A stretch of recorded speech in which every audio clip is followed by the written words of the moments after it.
তো বন্ধুরা বসে পড়েছি খেতে, দেখতেই পাচ্ছ আলু সেদ্ধ আর এখানে ভাত আর এখানে হচ্ছে এক কড়াই ওই কাটাপোনা মাছের পেঁপে দিয়ে পাতলা করে ঝোল।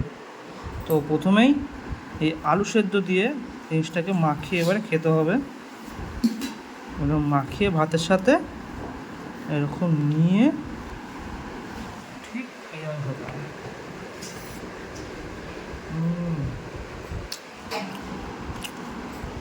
গরম গরম ভাতে আলু সেদ্ধ জমি ভিড়।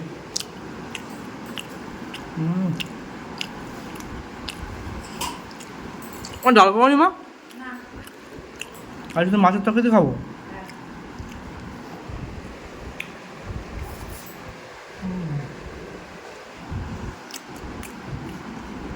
মা মাছের তরকারি দাও না,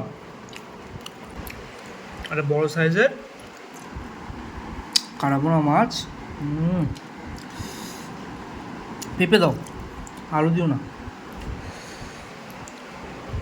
কালকে হয়ে গেছে খুব উল্টো পাল্টা খাওয়া, তাই যে পেঁপে দিয়ে খাবো আজকে, পেট ঠান্ডা করবো। কি বলো মা? একদম একটা ঝোল দাও, শুধু তো ডাল তো নেই, ডাল নাই তাই খাইতে দিবে পাতলা ঝোল দিয়া। সেই গরম তো, ও হাতি লাগানো যাচ্ছে না।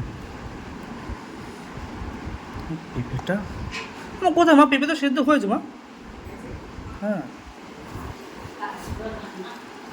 যা হয় ঠিক এরকম নিয়ে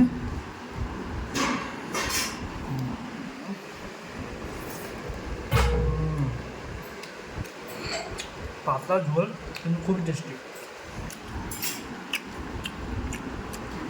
আমার লেবু আছে, দাও তো।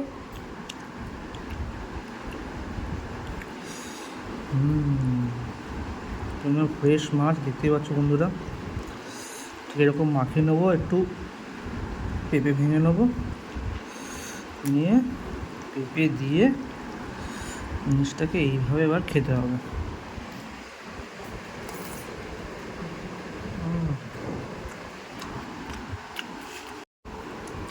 চলে এলো লেবু, এবারে লেবু দিয়ে চটকে কিছুটা খেতে হবে।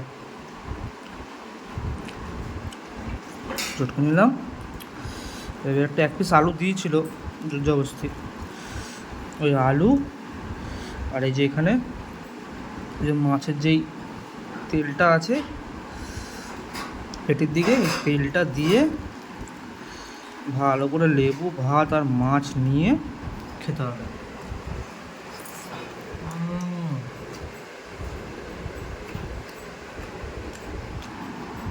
গেল কারা কারা এরকম পাতলা ঝোল খাও অবশ্যই কমেন্টে জানিও। আমার তো খুবই ভালো লাগে। অবশ্য